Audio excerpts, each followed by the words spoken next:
three guys who combined to play 15 seasons in the National Football League trenches. Well, two guys. And Mackey, who didn't do shit. This is the O-Line Committee.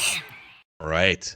Happy League New Year, Jeremiah Sirles. Happy League New Year. To all those who celebrate. Yeah. And by the way, Booney may or may not jump in. He's got a couple appointments. He's running around like a Tasmanian devil. He might get here in time for dumb football questions. It's just a Friday for what is it? It's just a Thursday for him. It's nothing. Yeah, that's late. Definitely a ding. Yeah. Right. I wonder, like in Manhattan, if they could finagle going forward for the NFL league year. Could we just get a gigantic crystal football to drop from? Can we gather for 12 hours? Yeah, what color do you light up the Empire State Building for League New NFL, Year? Red, white, and blue. Red, NFL, white, and blue NFL. NFL colors. That's right. You're just in the middle of you just have the NFL theme song just playing nonstop on the NASDAQ. Just a picture of Ed and Sean Hockley flexing their muscles in tight referee jerseys. Oh, it'd be incredible, dude. It's so fun. It's so fun. Free agency week is so much fun. Yeah, it is. So we're going to do Meet in the A-Gap later. We'll do it like, I don't know, 20, 30 minutes from now. But I think it is one of the most fun weeks in all of sports, period, including like Super Bowl week where there's actual games. Yeah. Because what happens is, like if you're a Vikings fan, for instance, you didn't know who Will Fries was 2 weeks ago. And now you're like, yes, Will Fries, let's go, baby. The next Steve Hutchinson, right? Like, no, I mean, that's what's so great about it is it's the great shuffle of the NFL, right? I mean, for so long, the NFL is kind of dreary of, oh my gosh, this guy got cut, this guy got released. I mean, you're losing people from your team more than you're adding people to your team. And this is like the 1 week a year where you're like, ooh, I've watched him or I've had him on my fantasy team and now he's on my team, right? Like it's just, it's exciting. Like it's fun to shape up. And then it's also crazy to think about longtime players in certain places wearing a different helmet, right? I mean, watching Aaron Rodgers in a Jets helmet this year was weird. Like it was just strange. Like watching Joey Bosa in a Buffalo Bills helmet is gonna be weird. Like it's just strange the way these things play out, but it is so much fun to think of the reshuffling of the NFL every single year. Well, you brought him up, so let's do our first mic here. And if you're new, welcome into the O-Line Committee. It's usually two guys with a decade and a half of NFL trenches experience in Boone and Sirles, and then I played football in 8th grade. I judge people that played football for a living, though, on this show. And we go through our Who's the Mic segment where we identify the most important things in the NFL that are on our minds. So Aaron Rodgers is the first mic. Has to be. And the latest reporting, this is from kind of like late yesterday, not a lot's changed. But Diana Rossini, she reported from The Athletic, Vikings decision makers are still evaluating their options at quarterback, including the possibility of signing Aaron Rodgers. Rodgers is intrigued by the idea of playing in Minnesota, which like, yeah, I mean, a lot of quarterbacks. You don't say. And then Kevin Seifert from ESPN, longtime Vikings beat writer. He's been a friend of mine, super credible, does not put stuff out unless it's ironclad. He said the Vikings have at least been entertaining the possibility internally of what it would look like to add Aaron Rodgers into the quarterback room. There's been some further speculation because the Giants have been in the mix. The Steelers reportedly have an offer out. And there's been some rumbling that Rodgers is in no hurry and may take his sweet time with this thing, maybe because he's holding out for the Vikings.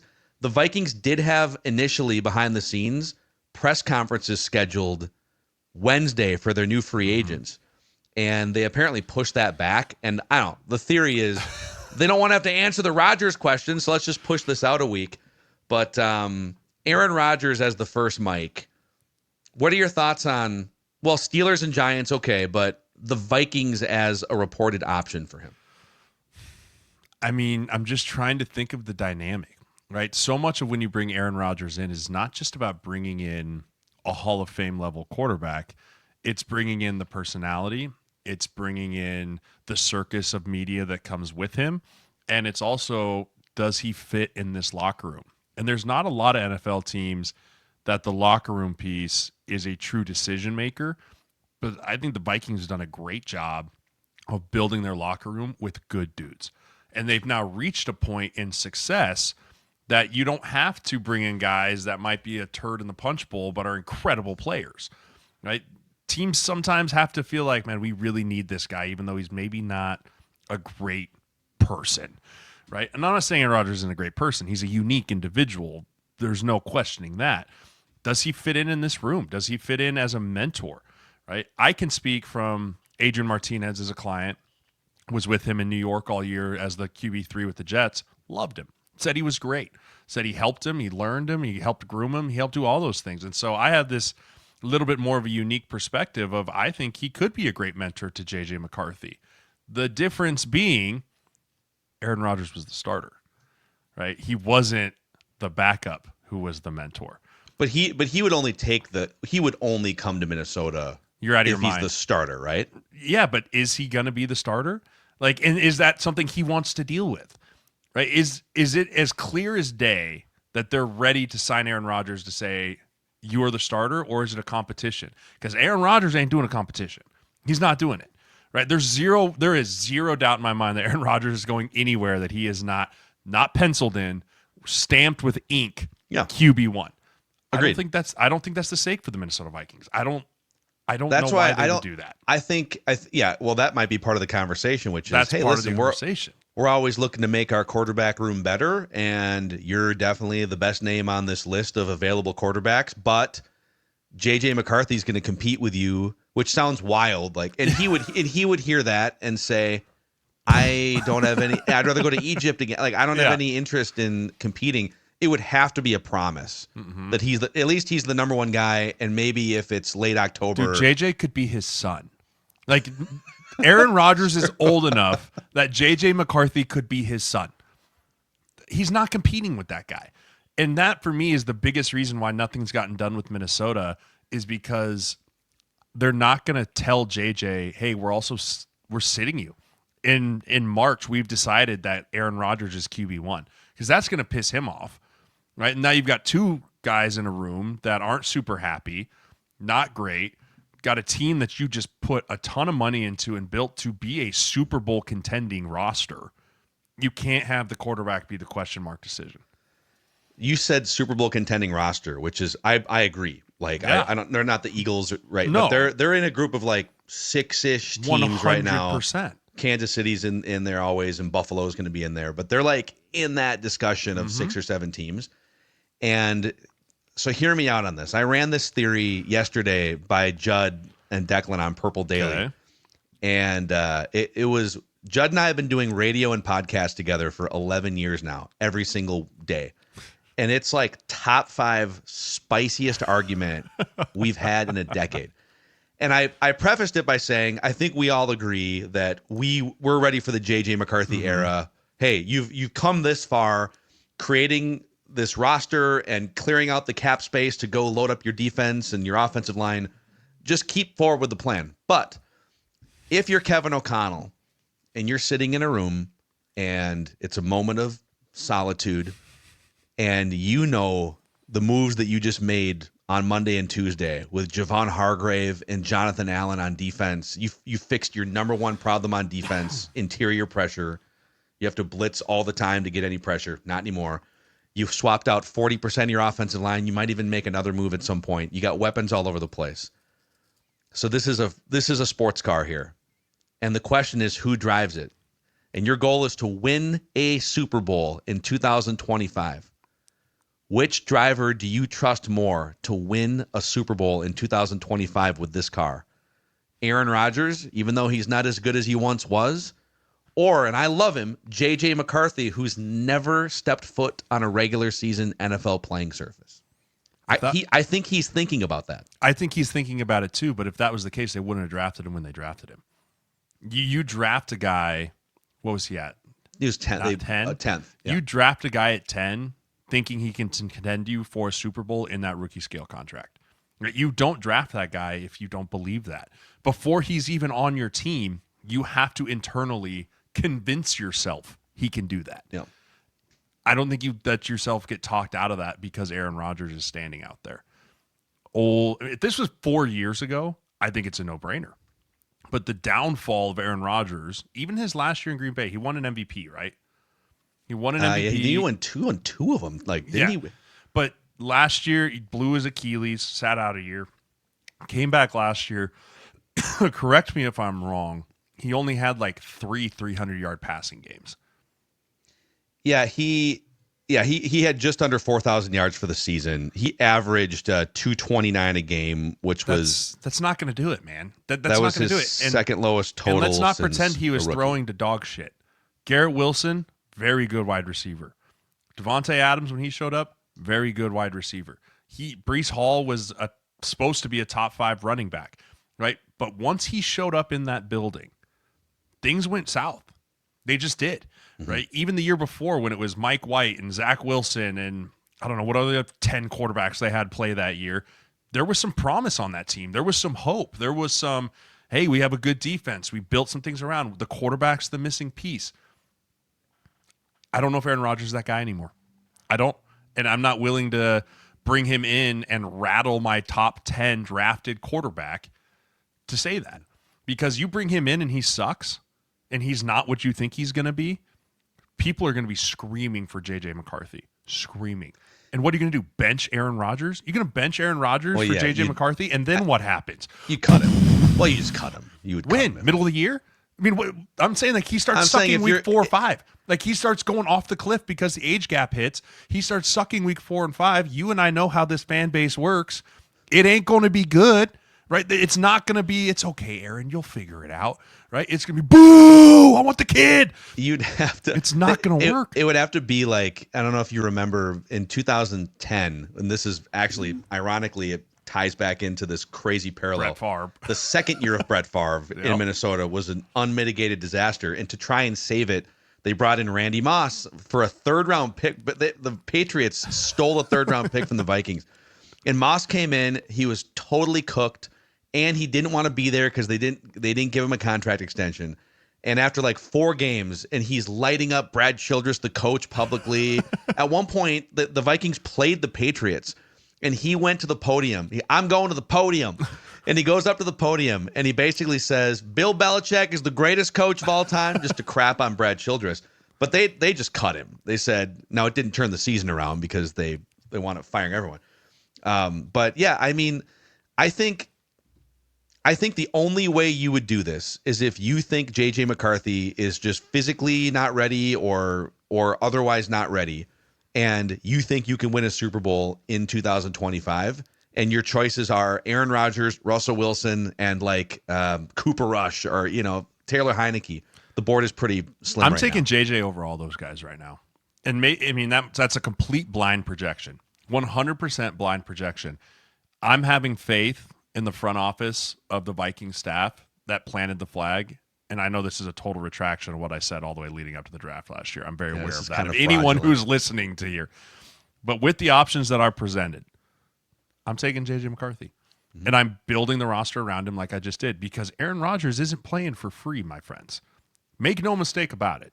He's not going to come in on a team-friendly deal. That's not who Aaron Rodgers is. That's never who he's been. And I would be shocked if he signed a team-friendly deal that wasn't a big hit against the cap. I think, yeah, in that case, because you've already, like, your roster is already kind of formed. You got to bring some depth guys in, but they do have some space. But you're going to have to bleed some of his contract probably into 2026. By the way, I am just floating out why I think this is a talking point. I am with you. I would move forward with J.J. McCarthy.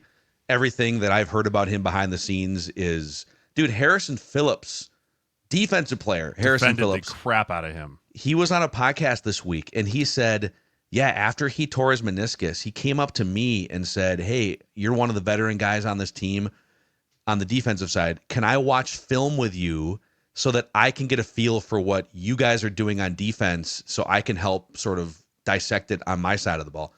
And Harrison Phillips was blown away by just the maturity and the initiative. And I don't know, I love little things like that, so I might overvalue them. But that's a great sign compared to some other things we've heard. Compared to Johnny Manziel, who didn't watch tape, right? I mean, you compare and contrast that stuff, and I think you got to give the kid a shot. I mean, he obviously was talented. He was very talented in college. You got to give him a shot. You got to give him the confidence in the shot, right? It can't be a half in, half out thing, in my opinion. You can't, JJ, We built this thing. We think we want you to drive the car, but we're bringing in an insurance policy in case you're not ready to drive the car. No, I think you got to go full load behind this kid and go, we drafted you at 10. We believe in you. Run free, young man. Go. Yeah. Right. And then if things happen in camp or OTAs and things aren't going well, okay, maybe we bring in another veteran to try and get some things going. But I just don't convince ourselves Aaron Rodgers is the perfect picture to the problem. Yeah. I also think the reason Aaron hasn't signed yet, I think a lot of people are waiting to see what happens with Kirk Cousins. I think a lot of people are waiting to see, like, hey, would I rather have Aaron Rodgers or Kirk Cousins? I think a lot of people are waiting to see what Atlanta does with Kirk Cousins and then make a decision, like the New York Giants. You know what? You just transitioned perfectly into Meat in the A-Gap. A new segment here as of last week on the O-line committee. So let's start there. I've got a couple other ones for you here, but Meat in the A-Gap. If you are the Steelers or you're a quarterback needy team, Cleveland, Steelers, Giants. And your goal is the Steelers are probably the best example because they're the closest to they did just sign Mason Rudolph back. Yeah, that's decent insurance behind one of these guys, right? So if you're the Steelers or somebody else and your goal is to win as many games as possible in 2025, Meet in the A-Gap, Aaron Rodgers or Kirk Cousins. Some context. On Sunday, there's a $10 million roster bonus that kicks in if Kirk Cousins is still on the Falcons roster. Mm-hmm. And the Falcons have been posturing this entire time saying, yeah, he's our backup. Yeah, we're good with it. He's our backup. It's like, okay, so you're and the $10 million roster bonus would just be like free money for him to continue being a backup. My guess is they're trying desperately to see if they can just get a 6th-round pick or if somebody would take some of that money off their hands or something. But that has to be decided Sunday. Yeah, so he might get cut by Sunday. I mean, that's why I think everything's still in limbo a little bit, is because people are waiting. And if internally Cleveland, the Steelers, and the Giants have said we would rather, in our A-gap, Kirk Cousins wins, right? In our A-gap, in our decisions, Kirk Cousins wins this battle. Let's wait and see. And then we can pull the trigger on Aaron Rodgers if we have to, or we can pull the trigger on Russell Wilson if we have to. But for right now, let's wait for Kirk Cousins, because honestly, I'm probably taking Kirk over Aaron Rodgers. If I'm the one who's making those decisions in that A-gap, I'm taking Kirk over Aaron Rodgers because of the character of human being that I'm getting, and maybe I value that too much. Maybe I value of what he brings to a locker room, what he doesn't bring to a locker room a little bit more. But you know what you're getting with Kirk, like personality-wise. You know what you're going to get. He's not, and he proved it this year, he didn't turn into a cancer when he got benched for Michael Penix. He didn't. I don't know if I could say the same thing if they benched Aaron Rodgers last year for Tyrod Taylor. Yeah. Well, Aaron Rodgers take it on the chin? Because they already know that Rodgers would turn it into. That's what I'm saying. And neither one of those guys are slam dunk going to lead me to a Super Bowl signings. They're not. Neither one of those guys are. And so I'm probably going to say, Kirk Cousins, you win in the A-gap, my man. Achilles on Achilles, old on old. You probably win in the A-gap. As they're pushing off to meet in the A-gap, they both rupture their Achilles for a second time. Yeah, I mean, I would rather I guess if I'm the Giants, I'd rather just tank. And if I'm the... With what, Tommy DeVito? He's the only quarterback on the roster, That's why I said tank. I think if I'm the Steelers... You can't tank, though, because Dable is playing for his life. That's true. Yeah. Right? That's the thing that's what you look at with the Giants. That's actually a great way to put it. If you are the Giants... Because if you're the Giants coaching staff and you are going to get fired if you don't win 8 or 9 games and show an improvement, I'd rather move up and draft Cam Ward than take a flyer on Aaron Rodgers or Kirk Cousins. You're coaching for your job. Everyone in that building is. You can't tank, right? No way you can go to the owner and be like, hey, listen, we're going to suck again. No shot. You can't do it because you know you're just signing your death wish. That's the weird spot the Giants are in. Because I guess if you do draft a quarterback, there's a chance you could gain yourself another year or two, but you have to show up big. You have to, because there's teams, the Bears do it all the time, where they'll fire your ass if you look at all incompetent with the rookie quarterback, right? Because that's the thing. If I'm Daboll them, listen, if I draft a guy, you need to give me at least 2 years. If I bring in my guy, if I plant the flag for Aaron Rodgers, your leash is short. Yeah. Short. All right. Meet in the A gap. Let's do this one. Sometimes three guys meet in the A gap if it's like a duo concept, Oh, yeah. Double teams at the point of attack. A So- to B to C. Who had the best week in free agency? The Bears, who overhauled 60% of their offensive line and added Grady Jarrett. The Commanders, who traded for Deebo Samuel and Laramie Tunsil. Or the Vikings, who overhauled 40% of their offensive line and then signed Jonathan Allen and Javon Hargrave while spending more money than any other team in the NFL the first 48 hours of the negotiating period. I want to give it to the Vikings. I do, because they identified positions of need of improvement. They took care, and I'm going to go all the way back to last year. Hey, we got to lock up Justin Jefferson. Done. We got to get rid of this cap hit that we're taking with Danielle Hunter. Done. Right? We got to add quality free agents. Grenard, Van Ginkel, Cashman. Done. All right, play the year out. We added Sam Darnold. Play the year out. Okay, our interior offensive line is a problem. All right, how do we fix that? Ryan Kelly, Will Fries, done. Jonathan Bullard, love you, buddy. Good guy. You're not creating any pressure on the interior. Yeah. Brian Flores, you're amazing. What do we need? Brian, what do you need? I need 2 stud defensive tackles. On it. Hargraves, Allen, done. Hey, we need Byron Murphy back. Okay. Boom. Done. Hey, Harrison Smith. 1 more year. More year, buddy. We're going for it. Boom. Sign back. Done. They have not, in my opinion, swung and missed on anyone. Anyone. I think everyone that they targeted as a top-tier free agent for them, they got. I mean, and obviously we don't know that. We don't know. But when you spend the most amount of money in free agency, that usually means that you got all your top-tier guys. And I think they were in the early stages of Milton Williams, who wound up with the Patriots for $26 million a year. Way overpaid. So would you rather have, and not to throw shade at Milton Williams because he's a really good player. Unbelievable But he's player. been a rotational player and is now, you're making like 900 snaps money now. Yes. There's no more of this You're not like coming out. 500 snaps type of stuff. You are a 1,000 snap guy now, or a 900 snap guy. Would you rather take a flyer on that for $20 to $25 million a year, or just go get Javon Hargrave? You're basically buying low on Javon Hargrave and Jonathan Allen because they're a little past their age prime, both coming off injuries last year. And you get those guys for less than the price of the Patriots paying for Milton Williams. 100% would rather do that. Right? And again, I think Milton Williams probably was the best interior D-line in this free agency class, so you were going to have to pay above board for him. But the Vikings weren't willing to overbuy. And I have a lot of respect for front offices that do that versus the Patriots had no choice. You have to overbuy.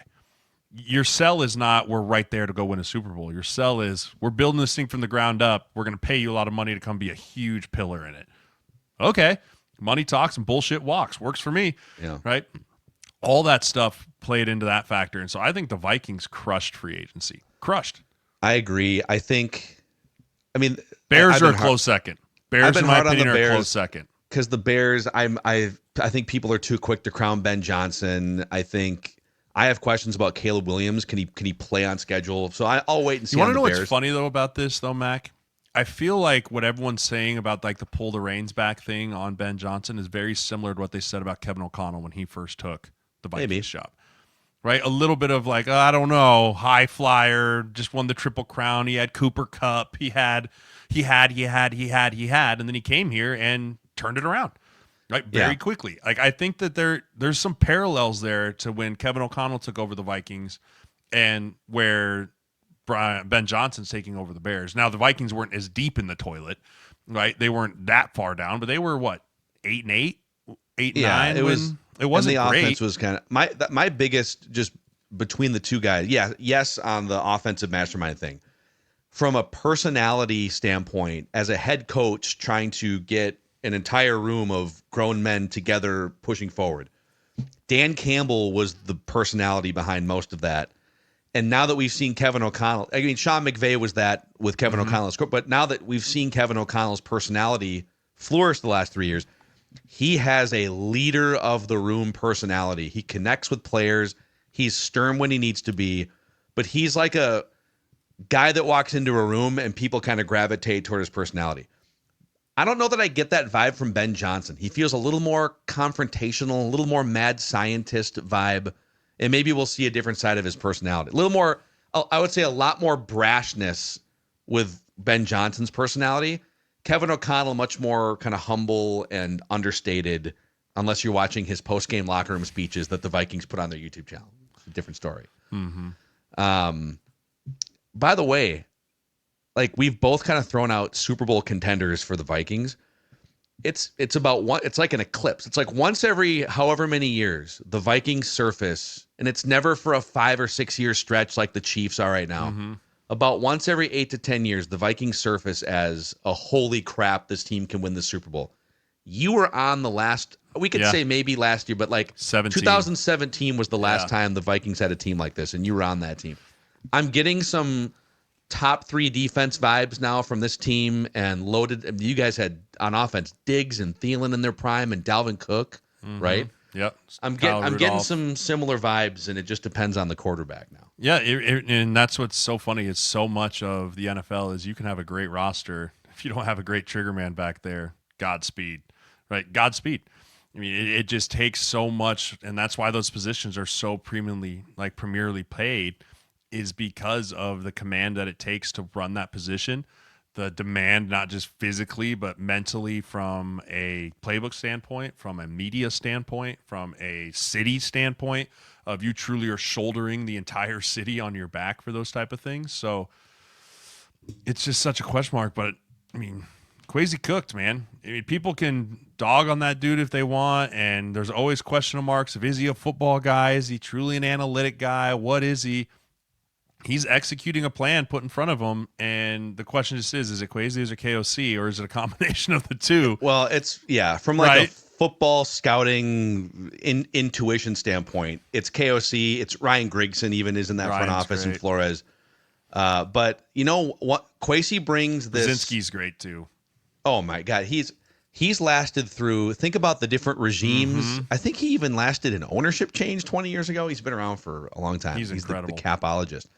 But the other thing, one more thing on the Vikings, and we can get to the next one. Part of the equation here, too, is can you make all these free agency moves and maybe even get like draft pick compensation if you do it the right way? So I'm on Over the Cap right now, and a lot of fans this is like way in the weeds unless you're studying this on a daily basis. But there's a formula where if you give up more free agency value, guys walking to other teams than you take on, then you get rewarded with a draft pick, like third, fourth, sixth, seventh round the following year. So like the Vikings, when the Vikings last year signed a bunch of great free agents, but because Kirk was this massive contract going to the Falcons, it was a net third round comp pick for the 2025 draft. Well, right now, think about the week the Vikings have had. And because Javon Hargrave and Jonathan Allen were cuts, they don't count toward the comp pick equation. The Vikings are currently in line because of the Darnold contract going out, the Cam Bynum contract going out, Daniel Jones even.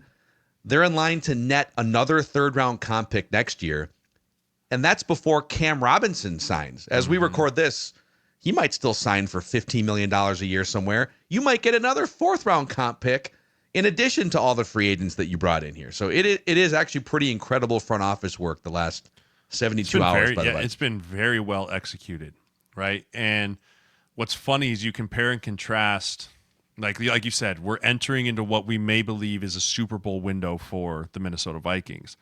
Well, let's flip it around and talk about the Super Bowl window that is completely imploded and gone for the San Francisco 49ers. This is how this league works. You feel like you have lightning in a bottle, you go all in, kick the cap down the road, sign the free agents, pay everyone. We're winning a Super Bowl. And you've got about 3 or 4 years to execute that plan, or else it is a ticking time bomb that you can eventually no longer kick down the road and everything explodes. And that's where the San Francisco 49ers are at right now. Yeah, what is your – because I think maybe like 5 years ago, it felt like, they're kind of, and then they retooled a little bit on the fly. It's been largely the same core. Are they really going to let all these dudes go and just give Brock Purdy $55 million a year with a lesser roster and expect that to be Probably the solution? Probably. Because like we talked about on the show all the time, you don't let guys like that out of your building. I mean, he's led you to where you needed to go. He proved he can do it a little bit this year without Deebo Samuel, with Ayuk. And I mean, they were right there in the hunt. For me, it's more of, Dre Greenlaw is now gone, right? He was gone last year. He's now officially gone. They lost their all-pro safety, right? You did ship off Deebo. You lose pieces. And if I recall, they're projecting they're going to be $50 million over the cap for next year already. That's dead money that you're just trying to eventually get ahead of the game and go here. So I think they will end up paying Brock Purdy. They will end up paying him $50 million plus a year. I really do believe that. Yeah, and it's so tough because he's one of the top 15-ish quarterbacks in the world. But if they give him, let's say, $55 million, they're kind of putting themselves in the same spot that the Cowboys are in, where you're okay, that's fine. And you have a professional quarterback, and that's great. But now it's harder for you to build the rest of your team without, like, if you don't get a mistake anymore. No. When you have Brock Purdy making $750,000, there's so many things you can do. Look, I mean, the Commanders are doing it right now with Jaden Daniels makes more than that. He makes like $8 or $9 million because he's second overall pick. But and the Vikings, that's the crazy thing. I banged my head against the wall on Purple Daily for 5 years on the Kirk contracts. Like, okay, cool. You got stability at quarterback. The name of the game isn't to have stability at quarterback. It's to build a team that can win games. So if you have to take a slight step back at that position, but the benefit is you get to build an awesome offensive line and defensive line. It's a team game. I know quarterback is the most influential, but I think there's a reason why finally the Vikings decided, yeah, let's build the team around the quarterback. And then this is what's going to be interesting in 5 years. If the quarterback is like the 12th best quarterback instead of the second best quarterback, what do you do? And I say, let him walk and patchwork it. So I would be more likely if I'm the Niners to actually play hardball with Brock Purdy for his benefit too. Dude, do you want to have a good team around you? Or do you just want the bag? Also, I mean, play him out on his rookie deal. Let him walk. And see what he looks like with a lesser roster. And then if that's not the case, then like you said, play the compensatory pick game and let him hit free agency and let a team like the Giants or Jacksonville in a year or Tennessee in a year or whatever it is go, we'll pay him 55. That's a fun discussion. If the Niners decided, and they should have decided this when there were more options, like a Sam Darnold or something, because if Purdy winds up signing for $15 million more per year or $20 million more per year than Darnold, I'd say I'd rather have Darnold than the extra $20 million to spend on my roster. But if the Niners decided, yeah, we can't do this, and they put him up on the trade block, what could they get? Like, what would the Jets or some quarterback-starved organization, would they get a first-round pick? Probably not. Probably a second. Okay. I'd say they'd probably get a second. I don't think you can get a first-round pick for Brock Purdy. Because if you could, I would actually run to the window with that. And for sure. Trust Kyle I'm not Shanahan sure. I'm not sure any team is willing to give up a first-round pick for Brock Purdy. Which kind of tells you then, should you give him $55 million? It's always when you're a low-round pick or even undrafted free agent, your floor is just lower than everyone else's, right? Like Trey Lance, right? He was a huge first-round pick. He's still going to get some shots because he has that little asterisk next to his name. Brock Purdy forever and always will carry the term Mr. Irrelevant with him, regardless if it matters or not. And that's why I think his floor is lower than most people, because at the end of the day, everybody's like, yeah, but at one point in time, you were a 7th-round pick. Like, no one really wanted you. The Trey Lance thing is that's also a fun conversation. I ran this by Judd yesterday or 2 days ago, that when Sam Darnold signed with the Vikings and then they drafted McCarthy, the hope was that, yeah, McCarthy's going to play, and Darnold's just here existing as a backup.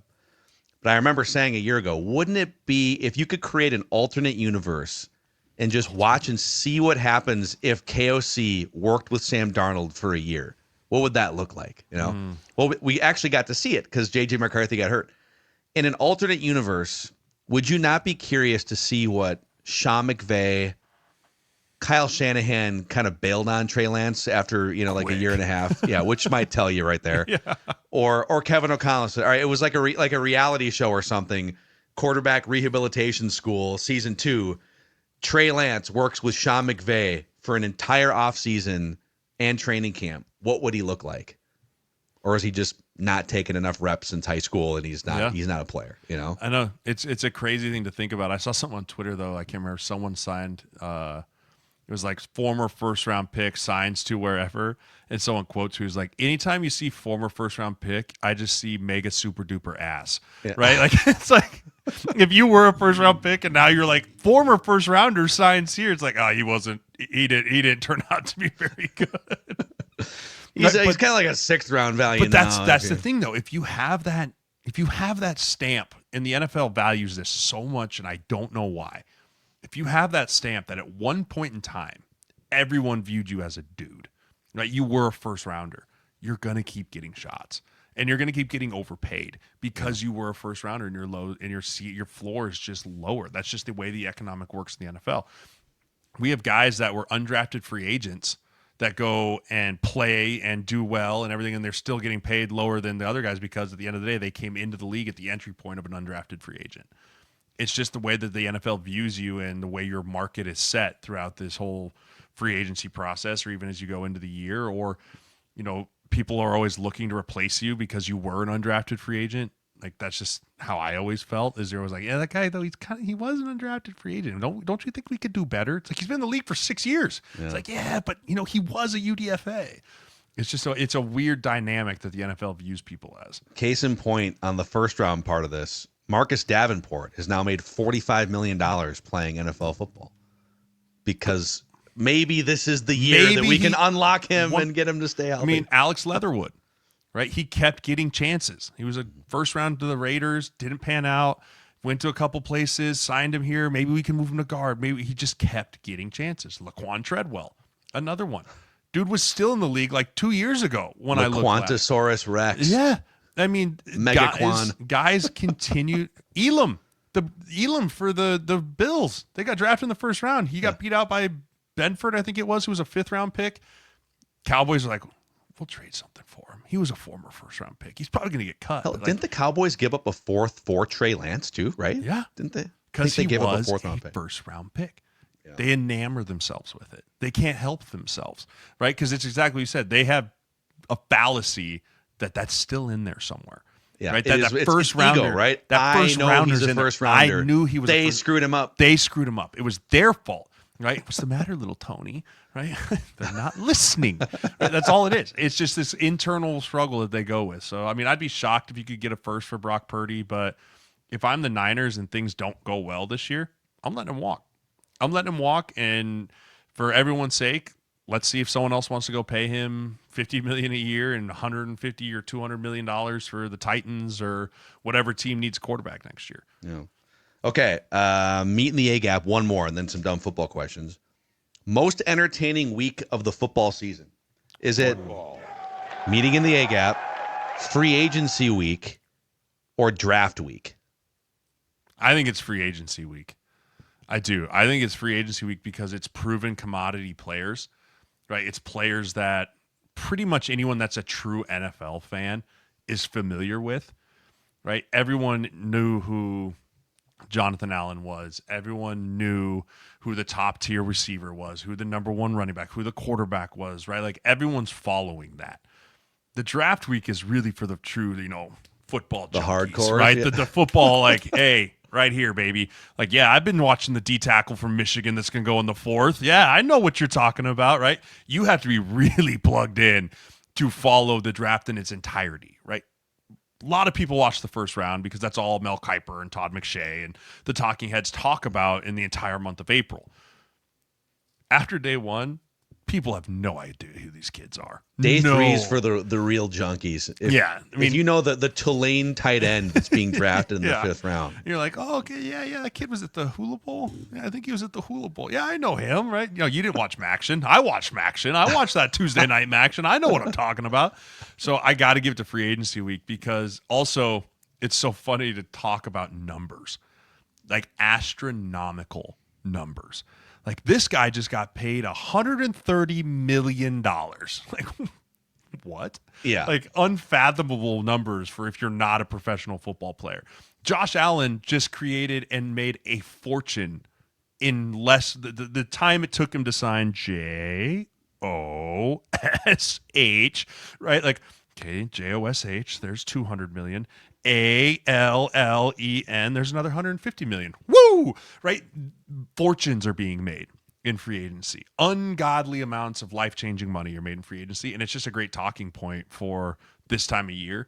And it's just kind of like Christmas. It's like a wish list, right? You create your wish list because the draft, it's such it's such a gamble, right? It's a gamble. Free agency is not as much as a gamble, in my opinion, because you kind of know what you're getting because these guys have played in the NFL. Yeah, you're probably overpaying for what you're getting, but like you kind of know, you're getting. We're getting an average guard. He's going to make $19 million, but we know he can at least play football. Right. I just pulled up by the way, I agree with you. It is meeting in the A-gap free agency week for sure.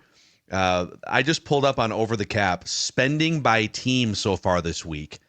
And it's hard to math out all 32 teams, but 2/3 of the league has spent over $100 million on total contract value. The Vikings at $243 million sit atop. The Patriots at $214 million. They had the most cap space going in, but the Vikings spent over the course of, like the Fries contract goes down the road 4 years. So I don't know what's like 100 million times 30. Is that 32 million? 3 billion? I think it's like in the billions. 3.2 billion. Hold on. Let's look this up. Oh man. 32 times 110 million. I got to turn my calculator sideways. It's $3.5 billion have been agreed upon in free agency in the last 72 hours. It's bananas, dude. Like to think about the amount of money that is being made on any given Sunday, it boggles the human mind. It's why this game is so great. It's why everyone wants to play it. It's why NFL is king and every other professional league can just, because they have no shot at catching the king. It's so much fun. And it's why it's, if you truly think about it, right, do this quick math. 279 million times, just do 280. We'll round up. 280 million times 32. Right? Well, this is the CBA math now, right? This is, if you really want to talk about like ridiculous money, think about how much money. It's 8.9, so $9 billion. And so that means the NFL is worth because it's like a 55 or 50% split. So the NFL is closing in on being a $20 billion machine. Annual. Yep. $20 billion. Right?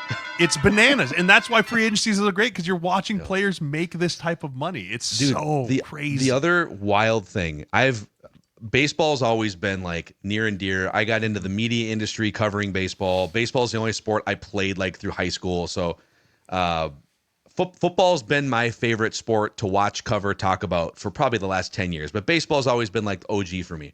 And it drives me nuts every single year. So spring training's been going on for like a month. And the regular season games start in a couple weeks. And there's always still a bunch of noteworthy free agents that have, because there's no parameters. In the NFL, there's a cap. There's very much like a day where free agency, the negotiation window starts, and you better get your ass on those phones and those emails. In baseball, it's like, 5 days after the World Series, it's just kind of open, whatever you guys want to do. And it's like a 5-month period. There's no structure, no urgency. And the fact that in basketball and hockey do it this way too, because they've got some salary cap structure for this 1 week. And one of the best things you can ever discover as a fan is that when the Super Bowl is over, that's great. But the next 3 months are also super fun and exciting because you're going to be glued to NFL Network or dumb podcasts like these, just watching the offseason movement. And then you're going to be excited. football creates this much excitement and popularity with so many fewer games than all the other sports. Yeah. Dude, you're playing a tenth of the games as a baseball team plays, 162 games. So it's the anticipation, it's the hope. You know, everyone is selling hopium, I guess, this time of year to your fan base. Like the Bears every year. This is it. Got our quarterback. We finally fixed our offensive line. We got a coach. So, yeah, free agency week for the win. I love this time of year too, because you get to see what your front office is made of. I mean, the front office makes up so much of an actual football team, right? Yeah, the players have to go win the games, but a coach is only as good as the tools you give him, right? You have to give him the good tools, and that's where the cap guy, the general manager, the scouts, right? What actually goes into roster building is so cool and so fascinating and so much fun to actually track, right? And if you're a football junkie, you love that stuff too. Or if you just like watching games on Sunday, it's great for you too, right? The football covers every base level of fandom. It does. Right? My mom loves football, maybe. I don't know. She watches it with my dad every now and then. But she likes watching games. She doesn't need to know who Patrick McCarry is and why he's a value. She has no idea who Patrick McCarry is, right? My brother's fiance. I don't think that she's a huge football fan, but she listens to our show every week and she enjoys the content, and shout out Val, right? But it covers so many bases because it is truly entertaining. Like, it's a soap opera. It's a soap opera. It really is. It glues you in, and I'm kind of sad that Hard Knocks isn't going to be around anymore, because that was even another avenue. They'll take a year off or something and come back. No, they're done, dude. Never again. But no team will let them back in and give the access to which they had. I just watched a thing on Twitter where they were talking about when Hard Knocks followed the entire contract negotiation for Andre Smith with the Bengals. Right. And it was like going back and forth. Like, they were in the meetings with the agent and the vice president of the Bengals talking like this number, that number. Like, and I was like, they'll never give that kind of access ever again. Yeah. No, that is crazy. That show, it's been a nice little, 25-year run. Wasn't the first one like the Ravens in 01 or something? Something like that. Yeah. It's way back. You got a few minutes for some dumb football questions here? All right. You guys can always hit us up in the YouTube comment section here. Click that like button, the subscribe button. If you haven't done so already, you can help us keep growing this thing. And by the way, you guys, I think we had for our second ever live episode of the O-line committee, we had 14,000 views on that YouTube video. So thank you guys. Working our way up, trying to build this thing. So let's go to Snack Mooey.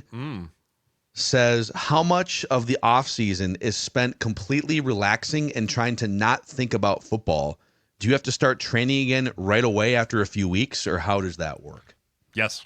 You get about 3 weeks off, right? And I would say a true, sit on the couch, do nothing but sit there and twiddle your thumbs for two weeks max, right? End of the season, regroup, take a break, watch TV, go on vacation with the wife, do whatever. February was kind of for me where I always started back with really hardcore training again, right? But a couple weeks up to that, it was cross training. Hey, bike riding, yoga, walking, just starting to get boxing, right? Some type of cross training to get your body back moving again. And then once mid-February hit, you're right back into the full thing of, all right, time to get bigger, faster, stronger. Right? Bigger, faster, stronger, back in the weight room, moving heavy weight, running again, getting everything healed up, ready to rock and roll, callousing the body again. And then you kind of go on this gradual climb, which I totally screwed up into my second year, right? So after my rookie year, I was on practice squad most of the year, started the last 2 games, was like, hell yeah, I'm in it now. I'm going to be the starter next year. And I got back home, took 2 weeks off, and then just pedaled to the floor, full speed. And I showed back up in OTAs at 100%, right? I'm ready to rock and roll. I'm going to win this starting spot. I learned the hard way. From April to August is really hard to idle at 100. And then once you hit August and then continue to idle at 100 all the way through the season, I hit a wall. Week 4. I was like, I am losing strength. I'm losing momentum. It's an art and it's a science that you have to learn with your body of, hey, when I get to OTAs in April, I can't be at 100% of where I want to be when I show up to training camp in late July, right? It's a gradual build of getting your body ready to go so that when you show up in August, that's when you're peaking physically, right? August 1, you need to be peak physical condition to then callus your body up for training so that there's a steady hold for a while, and then the gradual decline of the body as you get into December and January. You cannot keep that for more than 4 or 5 months, or else the body just falls apart. When you generally, like after you take your few weeks off and you jump back in, let's say in March or whatever, how many days a week are you lifting? And are you, as an offensive lineman, are you doing cardio at all? Or is it mostly just like strength training and weightlifting? How many days a week, and what does that look like? I would go 5 days a week, right? So it'd be set it up as Monday, Tuesday are heavy strength training days. We would have like Monday would be lateral or linear speed day, right? So sprints, 10-yard dashes, cone drills, like all linear stuff. Then we go hit a heavy leg day. Tuesday you come in, it'd be a big upper body day, and then we do skills and drills Tuesday afternoon. So O-line work, get stuff going there. Wednesday you'd come in and do more of a recovery day. So it'd be yoga or Pilates or boxing, and then tubs, treatment, massages, whatever. And then Thursday, go back into a full body lift day, do some more lateral speed training stuff. And then Friday would be a big skills and drills and conditioning day, right? So Friday was always, we used to call it like resistive conditioning. So it'd be sled pushes, tire pulls, right? Some type of really push-pull, like try and create football conditioning the best you can for our position, right? I didn't need to go run a long way and get my cardio up so I could run forever. I had to be ready to hit and push, break. So we'd put ourselves on 40-second clocks, like a play clock, right? So it'd be like, hey, pushing the prowler sled for 20 yards. We're going to do this 15 times with a 40-second clock, right? And once you stop, okay, 40 seconds, then you go from there. Or, hey, we're going to do sledge tire hits here, just something to try and get that body built up. And that kind of leads. And then as you get closer into like July, heading into August, that's when you really ramp the cardio training up more, because you have to be in really good shape to go into training camp to transition that shape from really good cardio shape into really good football shape. Because there is zero way to emulate football shape unless you're just doing it. You cannot emulate what it's like to go through a 12-pay drive against another grown man on a football play unless you're just doing it, right? So you have to put yourself in that position in July of, hey, I'm in really great cardiovascular shape, so I can then transition that into the football shape that I need when I start going into practice. Football, yeah! Do I miss that? No. No, not at all. I love, dude, that's great. I might start doing all of that next week and see if I die by Thursday. Let's do one more. I got like 3 minutes left here. Let's do one more. This is from Demalius, I want to say. All right, he says, this is a dumb football question. I'm going to ask it. Can you please explain what franchise tagging even means? I'm tired of pretending I know what it means when people say it. Great show, guys. You know what? That's a great question that there's a lot of football terminology that we just assume like, oh, yeah, we know what that means. So players hate it, right? But yes. Somewhere along the line years ago, it was negotiated into the CBA that any NFL team can designate any pending free agent to be a franchise tag player, which means we've got the exclusive negotiating rights if we want. There's also different variations of the tag. There's the exclusive tag and the non-exclusive tag. The exclusive tag means what it sounds like. You can only negotiate with us. Mm-hmm. If you sign the tag and we don't do a long-term deal, it's for like top 5 money at your position. The non-exclusive tag it's top 5 money at your position over the past 5 years average, and you can negotiate with another team if you want, but if they sign you, then that team has to give us their next 2 first-round picks, draft picks. Basically screws the entire thing. So it's a way of keeping players under your team control, and you're paying them like a lot that are for no that longer deal. under contract. Correct. Yes. Yep. And you can do it up to 3 times on a player, but it gets way more. It's never happened a third time because it's like 125% of your previous salary. Kirk was really the first one that started this idea of the 2-time franchise tag, right? And the reason players hate it is because there's no security in it. Yes, it's fully guaranteed and you're making an outrageous amount of money, but players want to feel settled, they want to feel valued, and they want to have protection for injury. Right? If I sign a 1-year deal and I blow my ACL out week 16, I don't have what's called an injury protection. When I'm on a multi-year deal and I have injury protection, that tells me that if I get hurt week 16, I'm on a 2-year deal, and I am still hurt going into next year, I'm still going to make money on that contract. You sign a 1-year deal and you get hurt, you're no guarantees you're making any money next year, right? Yeah. There's no protection to it, which is why the players hate it. And also it also kind of establishes a lack of trust in the organization to the player of, do you not really value me of what I think I'm worth? Right? Why don't you just extend me to a long-term deal? Why don't we get something done here instead of this idea of prove it to me, prove it to me, prove it to me? Did I not do that the first 4 years I was under contract? What's happening here? I've never heard of a tag that both parties were really happy with. Yeah. Like very rarely is it where both parties like, oh yeah, franchise tag, let's do it. Let's party on, man. Like very rarely does that happen because it's good for the team in some senses, but it's usually very, very, very much not player friendly. Yep. No, it's at some point, I think players would love to get rid of it, but in order to really dig in on those once every 5 or 10 year collective bargaining agreements, you got to have players that might be willing to miss a chunk of the season or miss paychecks to really get stuff done. So those are your dumb football questions. We'll keep carving space for those every single week here. Keep sending them into the YouTube comment section. All right, dude. Good session here. Really fun week. Free agency frenzy week here in the NFL. Football. And now it's draft time. It's also kind of second wave time too for the real, like Mekhi Becton. There's some I can't stuff believe still he's out still there. out there. I cannot believe he's still out there. He might be asking for tackle money. He might have priced himself out of the market a little bit initially, and he's gonna. I mean, he could have been a guy. What Fries make? How much annually per year? It's like 17.5 or 18 million a year. I think he easily could have asked for that. My guess is he was asking for Trey Smith money. Yeah. Right. I mean, that's my guess. I don't know for or sure. Does he want to play tackle? No. That's another thing. Yeah. I mean, if he wants to play tackle, more money. then he's asking for more money. But we have the tape on tackle, and we have the tape on guard. So be a guard. It's great. A guard. It's great tape. There's a lot of money at guard right now, my friend. Yep. Possibly $20 million a year, but not yet for you, Mekhi. All right. He's Jay. For Alex, I'm Phil. It's the O-Line Committee.